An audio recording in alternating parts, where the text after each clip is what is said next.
Hi, this is Dr. Charlie W. Starr, author of The Lion's Country. You're listening to Pints with Jack.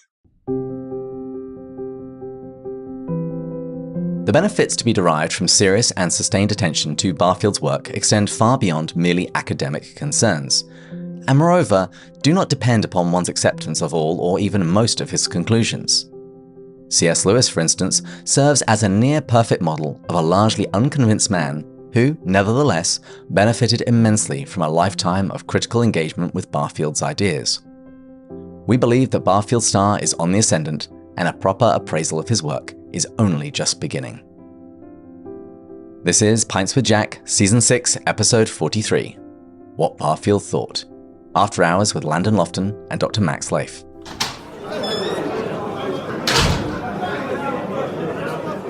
Welcome everyone. Here on Pints with Jack, we are reading our way through the works of C.S. Lewis.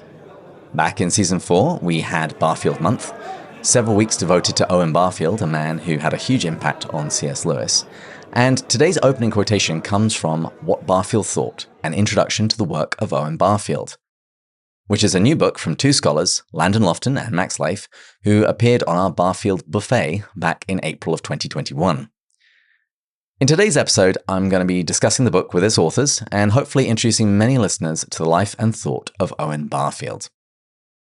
As I said, I'm joined today by Landon Loftin and Leyf. Landon Loftin is a husband, father of two. He teaches for Gravitas, a global extension of the Stony Brook School. And Leyf is a certified Rolfer, philosopher, and anthroposopher from Anchorage, Alaska. He blogs at Theoria Press and is the author of The Redemption of Thinking. But of course, they are both authors of What Barfield Thought, an introduction to the work of Owen Barfield. Landon and Max, welcome back to Pints with Jack. Thanks for having us, David. Well, it's so good to have you guys back on the show. So aside from writing this book, and by the way, well done on that, this has been a hole in the market forever. When people have asked me, where do I begin with Barfield? I just apologize to them and tell them that they're just going to have to tackle him on his own terms. But aside from writing this book, what have you two been up to since you were last on the show? Well, I'm actually the father of three now, as of this year, as you noted, being a father of two. Oh, wow. Well done. My third child, Leo, was born this year. So that's pretty much kept me busy. That and working on my PhD and teaching consumes pretty much all my time. How about you, Max? Well, it's funny to think, Landon, like any one of those things that you mentioned could be a full-time job. So you really have your hands full. You know, I've been had the pleasure to work with Landon together on this publication since the last time we talked. I think maybe it was just only, we had only maybe conceived of it at that time. Since then, a couple other things come to mind. I celebrated 10 years of Rolfing practice, so that's been a big part of my life. I've been teaching as an adjunct at the university up here. I was able to secure a more full-time teaching position starting in September, so I was really pleased about that. And then I got engaged to a beautiful girl, so I'm also very pleased about that. Congratulations. Thanks, David. So today I'm actually enjoying a water because my son woke me up for about 2 hours last night, so I'm all caffeinated out, so I need to rehydrate. Are you two drinking anything? I've got a pumpkin ale. Ooh, lovely. I might be drinking beer, only that it's 9 o'clock up here in Alaska, and so I settled with some coffee. Yes. Cheers. Well, as I said, I think this has been a much needed introduction to Barfield's work. And one thing I particularly loved about this book is the way the book is structured, with each chapter building on the ones that went before. Because when you first try and wrestle with Barfield, there's just like a lot coming at you at once. But before we talk about the book in more detail, I only gave brief bios for each of you. So would you both mind just telling our listeners a little bit more about yourselves? I was basically born in Alaska 34 years ago. I've had the pleasure to travel, quite extensively. Even, I've lived in actually Sweden a couple times, Brazil, Boulder, Colorado, San Francisco, California. In a certain way, like I think many people will probably understand this sort of like tacit way that all of your prior experiences, you're always bringing them to bear on your present work. And so I really feel, for example, the work with Landon on this book, I'm drawing from all those different periods in my life.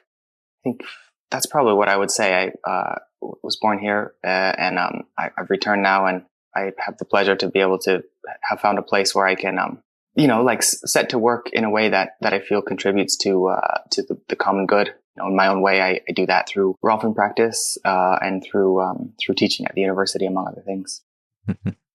Well, before we get to Landon, we're recording this at the end of June. Isn't it basically 24 hours of sunshine now in Anchorage? Oh, yeah, we wish, but this is a challenging time for all of us, and that's quite a sensitive subject, David, because last summer, just by I guess contingencies of the weather patterns, it was around this time that we actually the sun went away virtually for good, and we had just with a handful of exceptions, rain every single day until the point of snow. And then we just had a winter. So it went straight into winter from about July 5th last year. Ugh. And we're still trying to make our way out of that same winter. And so, this morning it was 49 degrees here, overcast, drizzling a little bit. And so at this point, people like me who's quite sensitive to the sun and really tries to take in all that, get it while I can, I'm starting to feel like a plant left in the basement to wither. And so, sorry to lay it all on you, but that's just how it is up here. So it's it's light all day, but in overcast conditions, it's basically just gray the whole day. I love Alaska, and so I don't mean to complain or denigrate this beautiful place, but that's just the nature of things at this point.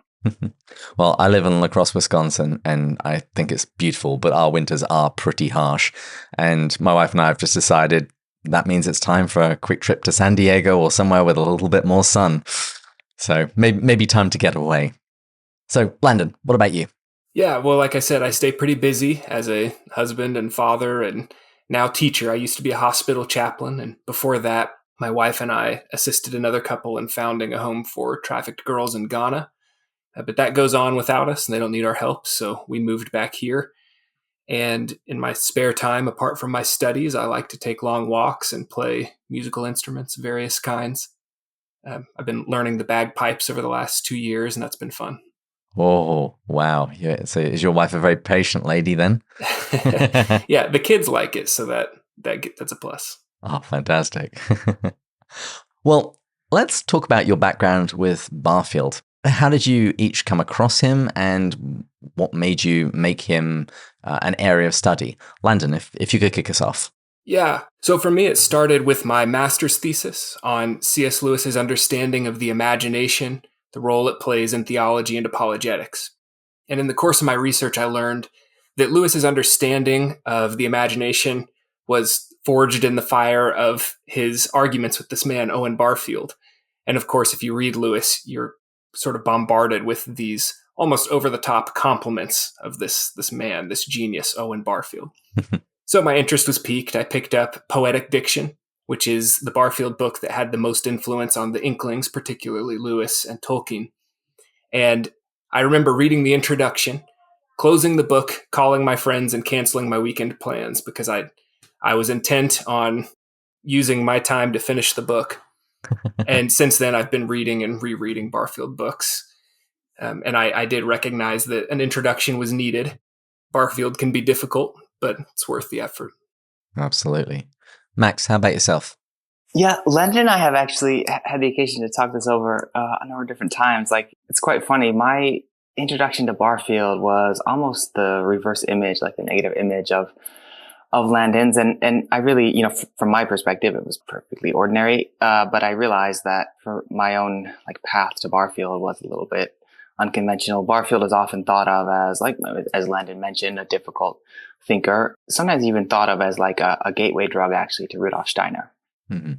Ironically, for me, the path to Barfield was actually from Steiner.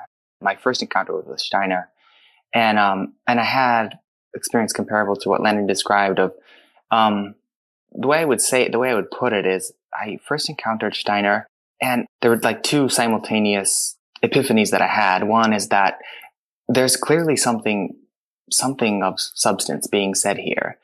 That was the first thing. The second thing was I clearly don't understand what this thing of substance is. That intrigued me. And so I kind of resolved, I'm going to figure this out. I'm going to stay with it. When I, not so long after that encountered Barfield, it was such a delight to encounter Barfield because of his articulate, eloquent, and poetic quality of his language. He had such a gift of, conveying these concepts that are admittedly, not easily grasped. They can be challenging and difficult. Barfield had such a fluency with conveying them in a way that's at least makes it possible for people. And so, for me, Barfield really, it almost felt like, the way a river will naturally flow downhill. Barfield felt like such a relief in a certain way. And to this day, I mean, I reserve such high regard for Barfield's, linguistic and poetic abilities. It's really a pleasure to read him. I ended up, writing in my dissertation about Goethe, Barfield, and Steiner, and so those three figures played an important role in my academic life. So, how did the two of you come together to write your book? Landon, would you like to start? Well, I came to know Max because Owen A. Barfield, grandson and trustee of the literary estate, sent us both an email and said, "Hey, you two should know each other." And so I added him on Facebook. And as I became more and more interested in Barfield and more interested in writing a book about Barfield, I realized that I was coming to Barfield from a very particular angle, as Max has already intimated, that I'm a lifelong lover of Lewis and Tolkien and the Inklings. And I came to Barfield from that direction. And there's an important aspect of Barfield that was still opaque to me. And it's the part that people who come to Barfield through Steiner tend to understand better. And I realized that Max is a better writer than me, and he knows that aspect of Barfield, so I should commandeer him to help me with this project, and he agreed. And that's how we got going. I think Landon did a pretty good job, laying out this kind of like historical data here. And so I'll just use my response time to say, how just immensely grateful I am that Landon took that initiative, and also just say what a pleasure it was to work with him. I think it's from Lewis who makes this comment. He talks about there's a friend who you disagree about the answer to every question, but you agree on the questions. And that itself is maybe the most powerful thing. And so I don't want to imply that Landon and I really disagree, but I really feel like we both immediately recognize our shared deep concern and appreciation and interest for not only Barfield himself, really, but sharing actually the questions that Barfield asked. And it might, we maybe happen to agree with a lot of his answers to them, but that's not even the most important thing. It feels like kind of participating or almost a kind of communion in this shared interest. Yeah, I just would reiterate what a pleasure it was to work with Landon, probably because we do bring such different elements to the table. There's no reason that should be a source of conflict, but quite to the contrary. You're alluding there to Surprised by Joy. It's in chapter 8. Lewis writes this: "He has read all the right books, but has got the wrong thing out of every one. It is as if he spoke your language, but mispronounced it. How can he be so nearly right, and yet invariably just not right? He is as fascinating and infuriating as a woman." Well, you begin your book with a chapter describing the life of Owen Barfield, his beliefs, and his interaction with the Inklings. So, can you just give us a bit of a Barfield 101? What do people really need to know about his life and beliefs? Well, Barfield's life is interesting to me, but one thing that Barfield was very clear about, especially toward the end of his life, is that he didn't want people to be too interested in the details of his life, because he thought they might be a distraction from the ideas that he thought were so desperately needed in the world today. And so he much preferred that his ideas spread rather than his reputation grow. Nevertheless, for somebody like me, I'm always interested in the people who I think have lived well and who have sought wisdom and tried to confer that in one way or another. And I count Barfield among those. So, without saying too much about his life, I think listeners of this podcast will mostly be interested in his involvement with the Inklings. And we argue that though many people have tried to maybe marginalize the importance of Barfield to the Inklings as a whole, because it is true he wasn't able to attend regularly to their meetings and that sort of thing, his ideas, especially the ones expressed in poetic diction, are foundational to, let's say, the common spirit of the Inklings. A lot of the shared assumptions and things that united the group amidst their many disagreements are, I think, most easily traceable to Barfield. And so he's foundational in that respect. But in our book, we tried to acknowledge that importance and also the importance that Barfield played in the realm of anthroposophy, which is the spiritual and intellectual movement inspired by Rudolf Steiner. But we wanted to treat Barfield on his own terms, not as an adjunct to the Inklings or to anthroposophy or anything like that. And so we didn't dwell too much on all that.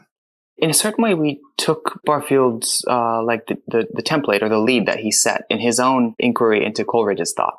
That's where we derived our title. In fact, Barfield has a monograph on Coleridge titled "What Coleridge Thought," and as we were sort of juggling around different possibilities for a title, that's the one that came with us. And so Barfield, I think, spends virtually no time on biographical details of Coleridge. And once again, I'm really grateful to Landon really took the lead on that part, because I often, when people ask me about myself, even in the scholarly context, my mind just kind of goes blank. It seems like it's a different part of my brain maybe that I would use.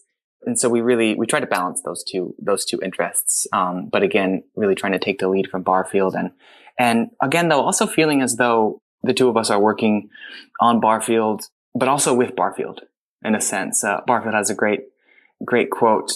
He says, "For ignorance plus the love of truth is already wisdom." This is hearkening back to Plato and Socrates and the idea of knowledge of ignorance is the beginning of wisdom, kind of like the maxim of Platonic philosophy. He says, "For learning plus the love of truth is already wisdom, and learning without it still folly." Also, if I may, I just want to add as a adjunct to what quote that you found, David, in Surprised by Joy. This is actually from C.S. Lewis's Four Loves. He says, "The man who agrees with us that some question, little regarded by others, is of great importance, can be our friend. He need not agree with us about the answer." And so once again, I feel there's this possibility for community and communion around questions, irrespective of the answers that we come to. And we feel we're collaborating on something common. And funnily enough, as you were talking a moment ago, I was thinking of another passage in the Four Loves where he speaks about friendship, about that when you're interested in common ideas, you actually don't care so much about the personal details. It's one of the more controversial things that Lewis says, or at least it's controversial to modern ears, the idea that you can be friends because you care about the same thing, but details of your wife, your children, your job, all this other stuff is kind of unimportant. And so it's kind of funny to see that replayed in Barfield's own opinion of his life in comparison to the ideas that he was actually interested in. I really feel both sides of it, because part of me is just naturally inclined that way. And I have many friends that I actually virtually know nothing about their personal lives, but I actually consider them very dear friends. It's kind of funny when I occasionally have guy nights here with my brothers-in-law. I'll come back at the end of the night and my wife will say, "Oh, how's so-and-so? How's the issue with such and such?" And it's just we didn't talk about it. Yeah. No idea. Sorry. Well, now we've got a little bit about the man himself and some important ideas. Let's dig into the big major idea that was sort of my first real foothold into Barfield. And that's the question of language. Because anyone who's read Barfield will immediately realize that language was crucially important to him. And that's the subject of the next chapter in your book. So what was Barfield's understanding of language, and what was the reason for its importance? Yeah, so language, especially the history of language, was one of Barfield's earliest and most enduring interests. And the reason for this interest is that he believed that language studied historically could provide insight into the changing consciousness of humanity. And this is pretty well summarized in a passage from History in English Words, and I'll just read it since I have it in front of me. It says, "In our own language alone, not to speak of its many companions, the past history of humanity is spread out in an imperishable map, just as the history of the mineral earth lies embedded in the layers of its outer crust. But there is a difference between the record of the rocks and the secrets which are hidden in language. Whereas the former can only give us knowledge of outward, dead things, such as forgotten seas and bodily shapes of prehistoric animals and primitive men, language has preserved for us the inner living history of man's soul. It reveals the evolution of consciousness."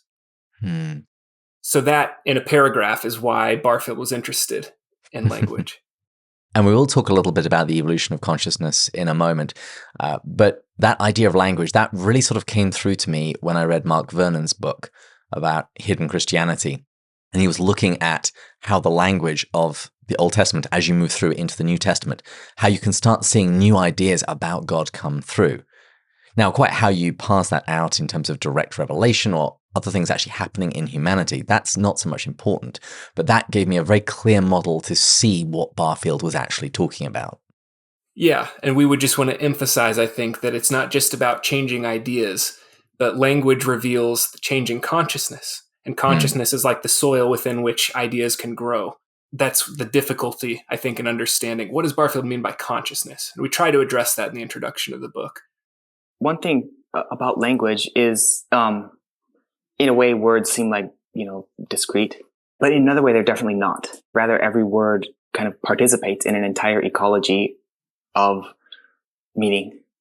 We would call that maybe like a paradigm or worldview. Mm-hmm. David, this also touches on, what you said about how language, over the development and evolution of Christianity, language came to mean new things. Like, great example is the word agape, right? The way Paul used agape, it's very different than Plato, for instance.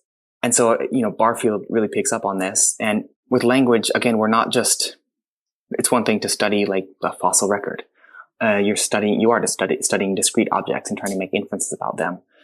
With language, it's analogous to that in some ways, but like every analogy, there are also like relevant disanalogies. And so in other ways, it's very different. I think it's also just as important to recognize the ways it's similar. It's also important to recognize the ways in which studying language diverges from the study of something like a fossil record. One of the reasons that I mentioned that the sort of ecology.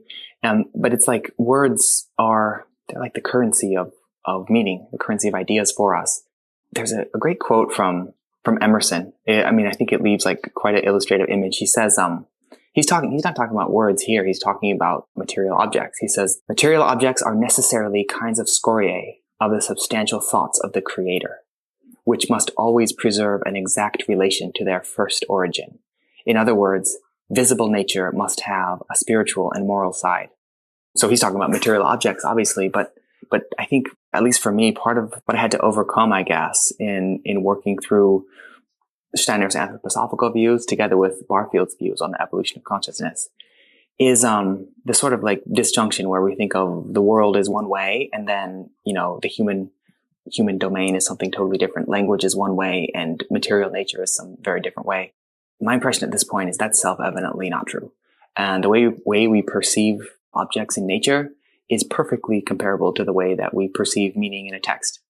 And when you, for instance, just grasp any material object like a spoon or a tree, you have to actually see through, I don't know, whether you break it down into discrete percepts or discrete atoms or discrete sensations or whatever, you have to be able to read through to the wholeness of the phenomenon through the way it's like sensory perception necessarily effaces that wholeness. And it's up to us in a certain way, like through participation, to actually reconstitute. You don't see a tree with your eyes, really. You see through your eyes, but you have to grasp the tree with your, intelligence. And so when Emerson writes this about material objects, he's talking about material objects, but he's not only talking about material objects, he's also talking about language. And I imagine the way language, it provides us this unique insight into what is otherwise like such an ephemeral and virtually inaccessible thing to us, which is the consciousness of our ancient forebears. Like, we can't just like get them here and interview them on Pints with Jack, obviously. So what do? But the point is, like, we don't actually have to just throw up our hands. We can like infer their states of consciousness if we know how to look. And Barfield, I think, just, lent us that way of seeing. And the idea is like, you have to use your imagination. Imagine you've set up a long exposure camera, outside, on the beach somewhere. You wouldn't grasp actually people or creatures moving by. What you would see, beach isn't maybe the best example, but I think maybe like in a field of mud or something, the camera would be able to, the long exposure would be able to grasp the footprints, but not the beings who were stamping those footprints. Mm-hmm. If you follow my analogy, language is like the footprints, but with our imagination, we can actually grasp that those footprints didn't just show up by themselves. They were stamped by activity and movement of consciousness. So just to draw this to a close about language and Barfield's views, there are two, what are to my mind, like just exquisite statements from Barfield in respect to language. In the first, he calls language flashing iridescent shapes like flames, ever flickering vestiges of the slowly evolving consciousness beneath them. I really think this is one of the most beautiful passages in the English language. People could debate me about that, but this is the final paragraph in Poetic Diction. I think many people already know this one. He says, over the perpetual evolution of human consciousness, which is stamping itself upon the transformation of language, the spirit of poetry hovers, forever unable to alight.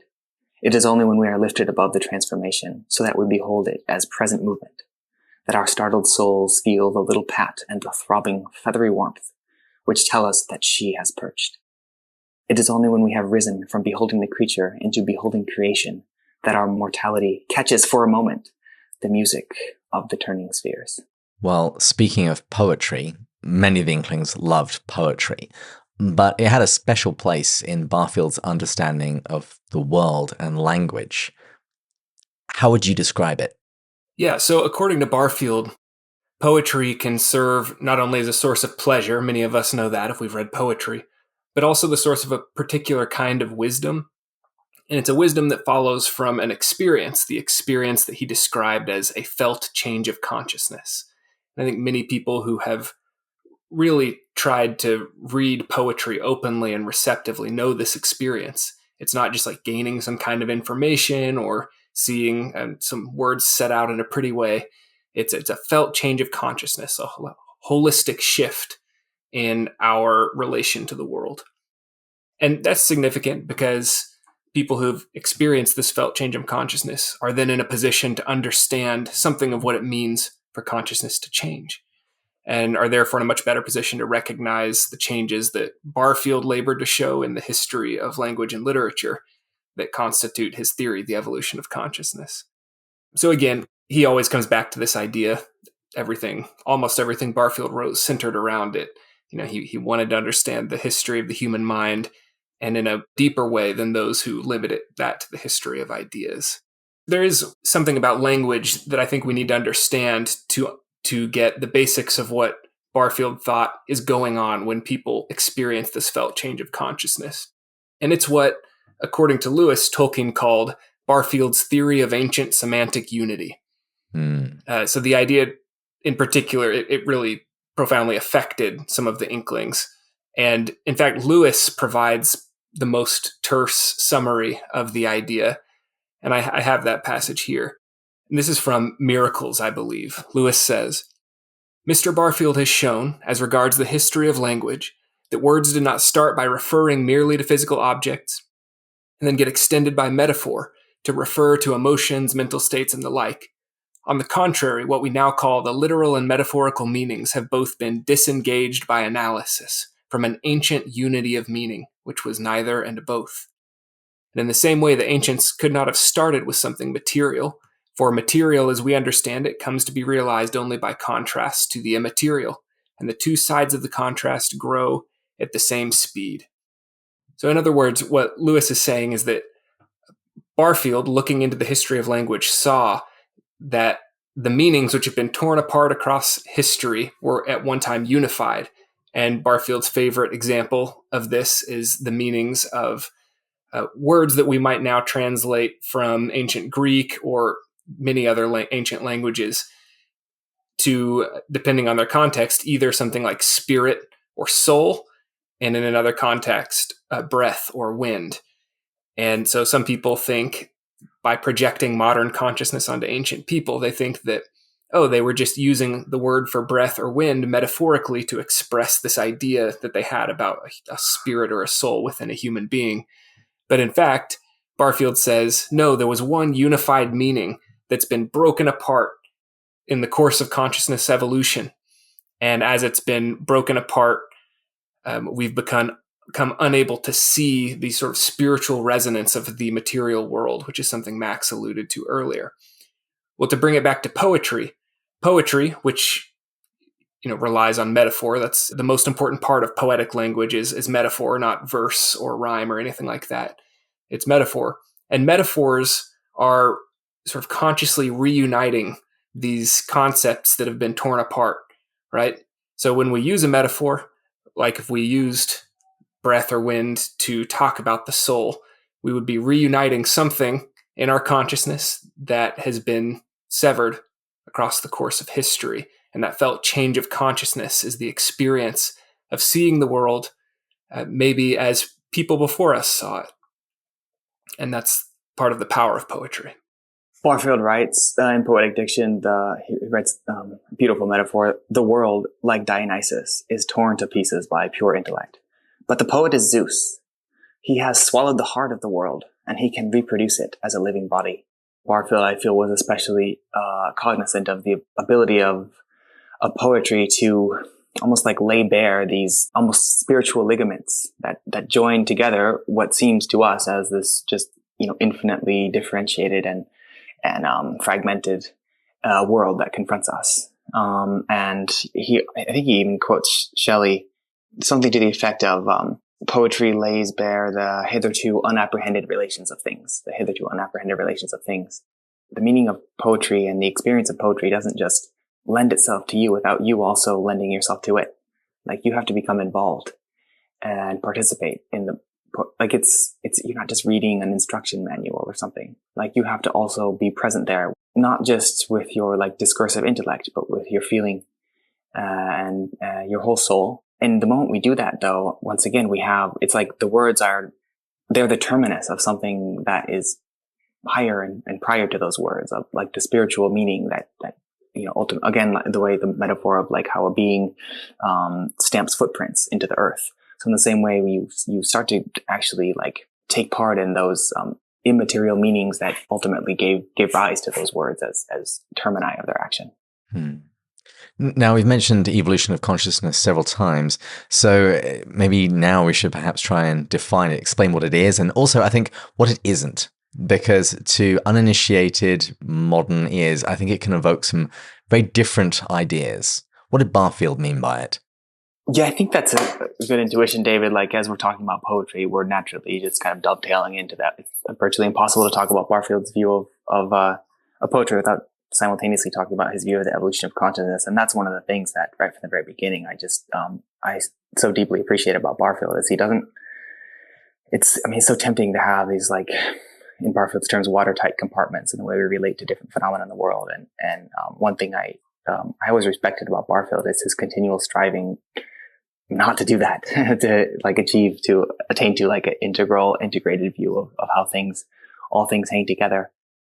Landon already gave us quite a helpful foothold into understanding what the evolution of consciousness is, and by the same token, what it's not. Probably calls to mind in a lot of people, I don't know, dropping acid and going on some kind of shamanic journey or something. The evolution of, I don't know what do you think it means to people? I think definitely down that line of thinking. It's funny, actually, I just watched the Jesus Revolution movie, and it was scenes during the 60s and 70s, and I had to explain to my wife, this was during this time people thought, we take acid and it expands our consciousness, and this is the next step in human perception of the world. So I think certainly that is an idea that kicks in. Various sort of adjacent New Age ideas also, I think it evokes in people. But what would you definitely say it isn't? I think when people hear the term evolution of consciousness, they have a hard time understanding the word evolution except for in very reductionistic biological terms.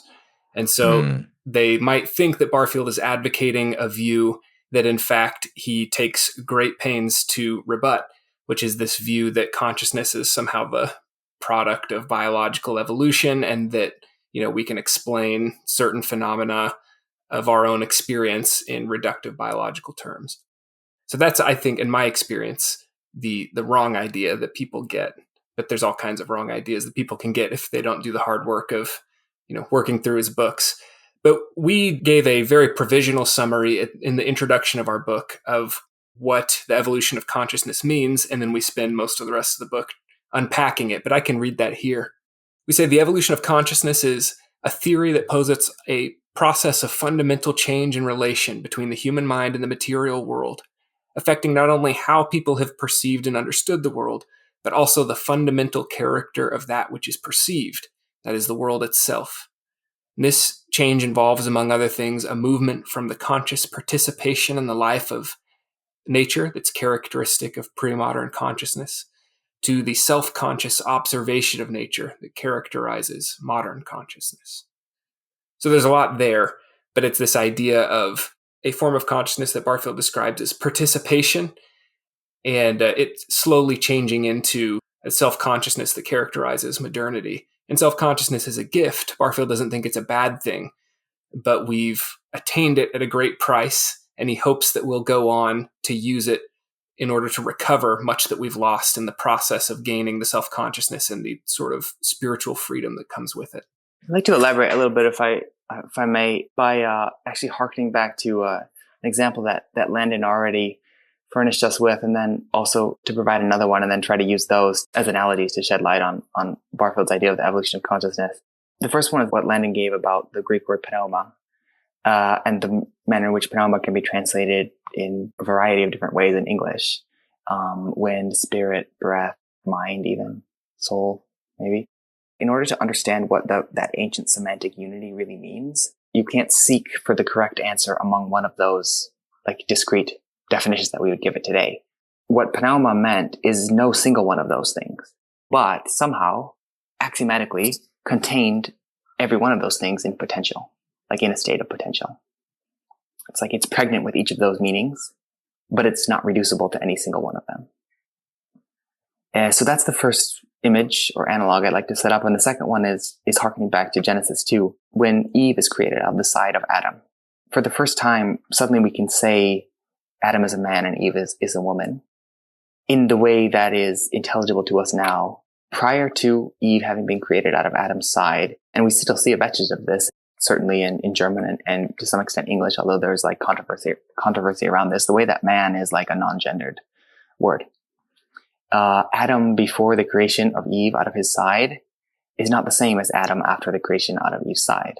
Why? Because Adam after the creation of Eve out of his side is exclusively a man without, let me turn it around and say Adam prior to the creation of Eve out of his side was a man, but not in the sense that we're familiar with today. It's a man, but also, also bearing in potential everything that we know as woman today. In the same way that pneuma, it bears in potential everything that we know as breath, wind, spirit, mind, and so on today.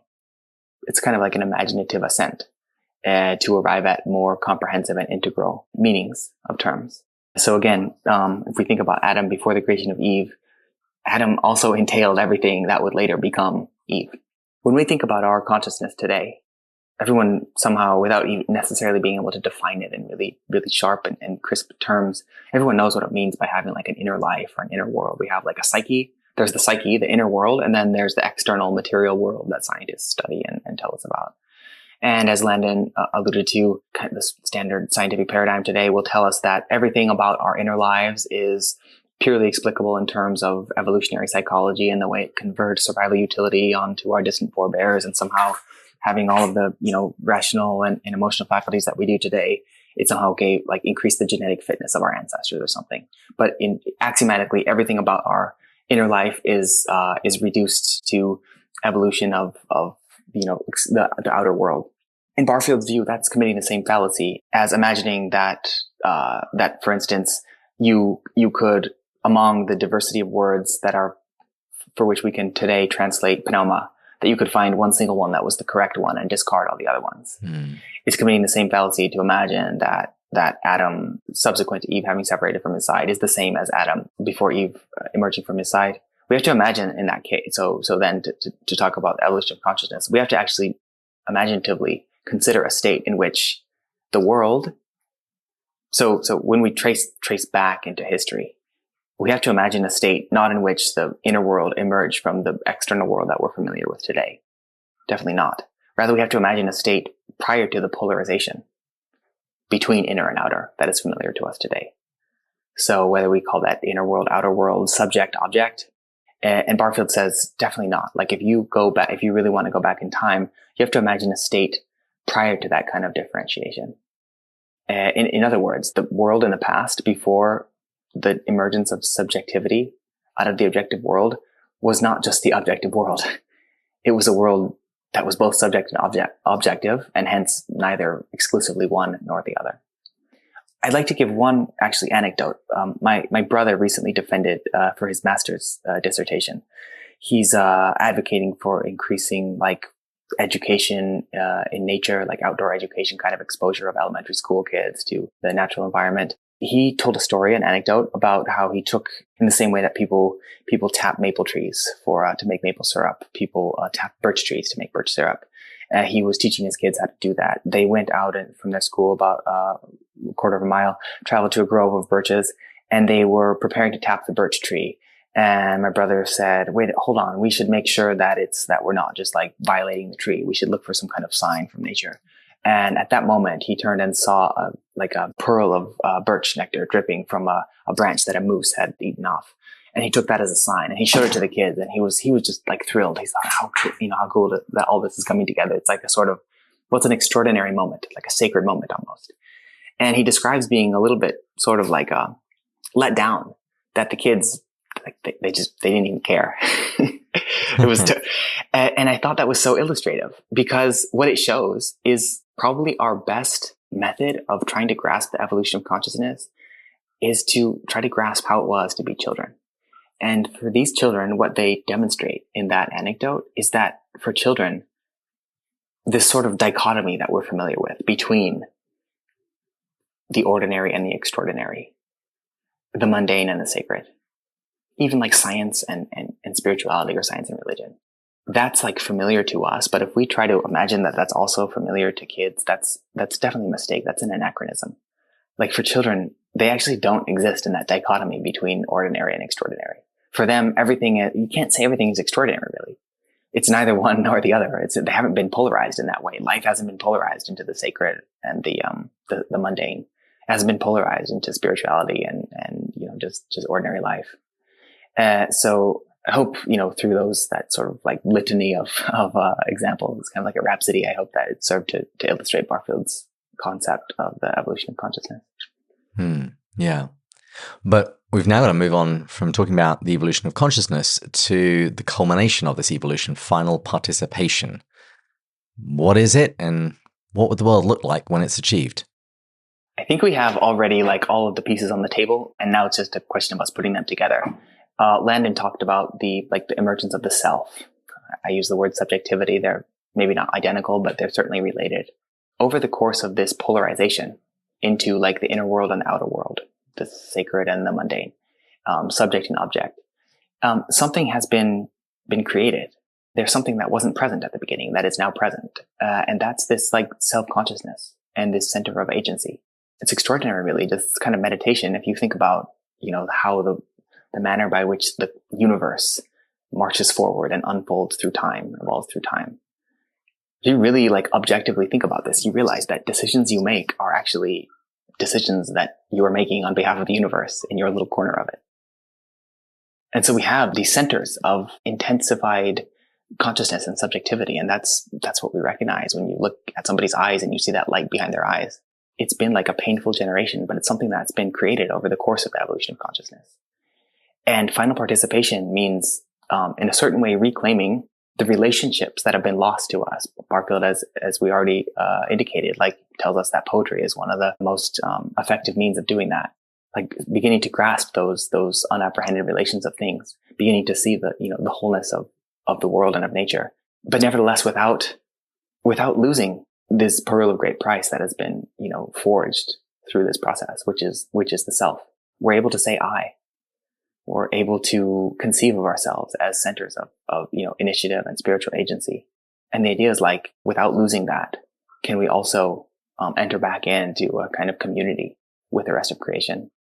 To stick with the analogy that Max already brought forward, that the evolution of consciousness is somehow analogous to a person growing up. In childhood, there's a certain lack of awareness of distinctions that we might make and that we are in such a habit of making. It's hard to unmake them. It's hard to see the world without those distinctions acting as filters through which we perceive it. But final participation, essentially Barfield's asking us, grow up, but maintain childlikeness. My own kids, I don't want them to be childish forever. It's good right now because they're children. But I want them to grow up. I want them to become mature. I want them to gain a sense of self and, to become self-conscious, as it were, self-conscious, freely acting moral beings doing something intentional in the world, using their life in some way that's worthwhile. Yet, I don't want them to become adults in the sense that many adults become as they lose that childlikeness. There's a difference between childishness and childlikeness. Certainly, yeah. And it's the childlikeness that we want to recover. So I think David Bentley Hart defined wisdom as the recovery of innocence at the far end of experience. if we take that and put it on a grand scale of the history of human consciousness, that's what Barfield's asking us to do when he speaks of final participation. But it's to maintain what we've gained, that sense of self, that self-consciousness, but also recover that ability to perceive the spiritual resonance of the world around us, to participate in the life of nature, that sort of thing. I don't know if this is such a grave mistake as the ones that we've laid out before, mistaken conception of what evolution means. But people often imagine that evolution is from the lower to the higher. They often import this sort of moralistic value judgment onto it and think oh, you're saying that I don't know, for instance, if you think of the evolution from a child to an adult, oh, you're saying that adults are better, or you're saying that primitive people were inferior to modern people. No, nobody's saying that. If you really consider this, Landon already alluded to this point. There's so many things that when we look at a child, we have this sense of how much has been lost actually in the course of this evolution. And it's perfectly analogous when we think back to primitive people. And so it's not a value judgment in saying, oh, the higher is better in some way. We're saying it's different. Some people have these subjective preferences, but we don't think the autumn is superior to the summer or the spring. We recognize that they belong together. And that's another way of, maybe the best way of conceiving the evolution of consciousness is just to think time is not this abstract linear march on a Euclidean axis or something.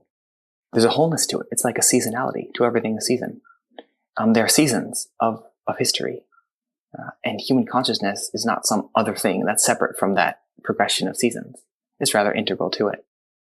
I'll just conclude with, I think probably what comes to everyone's mind, at least tacitly, is Jesus' statement, except ye be converted and become as little children, ye shall not enter into the kingdom of heaven. Well, your final chapter is, I'd describe it as the application of Barfield to today's world, and it's entitled Science, Technology, and the Crisis of Meaning. And I think, given everything that we've said thus far, listeners can imagine how you guys approach that question. Since we're a little short on time, I'm just gonna leave that there. It was probably my favorite chapter, and it really puts everything together. If people have been wondering where we're going, I've already found your book. It reached its apex at that point because you suddenly saw, or at least I suddenly saw, why Barfield is important. So you can respond to that a little bit if you like. But my main final question then is, what do you see as the future of Barfieldian studies in the 21st century? Are there any particular of his books or ideas which you think are going to be explored further by scholars and mined for gold? I think that Barfield's work is just, a clear weeded bed of fertile soil ready for people to plant seeds. And, there's just been this torrent of attention to Lewis and Tolkien, as I mentioned earlier. But it's a little puzzling. There are reasons, but it's a little puzzling as to why Barfield's been comparatively neglected. But I think he'll be discovered more and more. I think that's already happening and will continue. In particular, I think people are going to see that all this stuff about the evolution of consciousness is not just abstract theorizing. It actually can help us understand intimately the most vexed problems of human life in the modern world. And so you alluded to our final chapter, and that's one example of how we can make sense of our own lives by understanding the big picture of what that Barfield painted of the evolution of human consciousness. And the basic idea in that chapter was that our ability to perceive meaning in nature is inversely proportional to our ability to manipulate it for our own purposes. That's a difficult truth, but I think the more one looks at it, the more convincing the thesis is, and that we see the world as a collection of inert objects to be manipulated and moved and used according to our purposes. But that leaves us in great spiritual poverty. It might give us some material conveniences. And explaining why we feel the way that we do about the world around us, it was immensely helpful to me. And indeed, it led to me to sort of a spiritual renewal. I realized that the fact that I don't see the significance of the things around me, that the world does appear to me as a collection of inert objects, is a contingent feature of my own consciousness, which I've inherited through my language and culture, and that it doesn't have to be that way, and it hasn't always been that way, and that there are ways of recovering that sense of the wholeness and the beauty and the spiritual resonance of the world. And I would suggest to listeners, it's a very interesting thought exercise to apply everything that's been said in this interview to the book that we've been doing this season, Out of the Silent Planet. Look at the way Ransom, Western, and Divine perceive the world, and the difference that makes to everything. We've recently finished Narnia Month, and in Narnia Month, we were reading through The Magician's Nephew, and there's that classic line that what you see and hear very much depends on where you're standing, and also the sort of person that you are. I would even go so far as to suggest that all of what we've been doing this season has all been about perception, and that has a very strong bridge to these ideas of consciousness that we've been talking about today. William Blake kind of paraphrases it, draws it all together in a letter to Reverend Tressler, I think it is. He says, as a man is, so he sees. I love Landon's point about how the evolution of consciousness, as you really work with it and engage with it, it ceases to be like some abstract theory, and it becomes almost like something self-evident, not even something that you argue your way to, but rather something that you begin to perceive. And that's what we've tried to do in our book, is like progressively lead the reader to a vision of the evolution of consciousness, and, a vision of what is possible for us going forward. I would just say my impression is, this immensely fertile grove or soil or whatever the metaphor would be, that is like, very difficult, like not always accessible to English readers, but is Rudolf Steiner's work.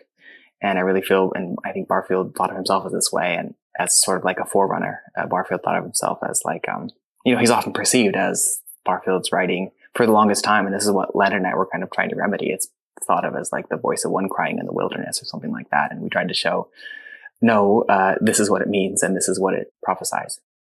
Well, Landon Loftin, Dr. Max Leyf, thanks so much for coming on the show. Thank you. As the landlord rings the bell for final drinks, can you please tell us where people can go to find out more about each of you? And of course, pick up a copy of your book, What Barfield Thought. Sure. Well, I don't have any significant online presence, and I keep it that way on purpose. So read my book if you are interested. Our book, I should say. I do try to keep up a online presence, most concentrated on my blog that David already mentioned. It's a Substack. It's Theoria Press, theoriapress.substack.com. And so if anyone wants to follow my work and engage with me, that's probably the best place to do it. Wonderful. Thanks again to Landon and Max for coming on the show.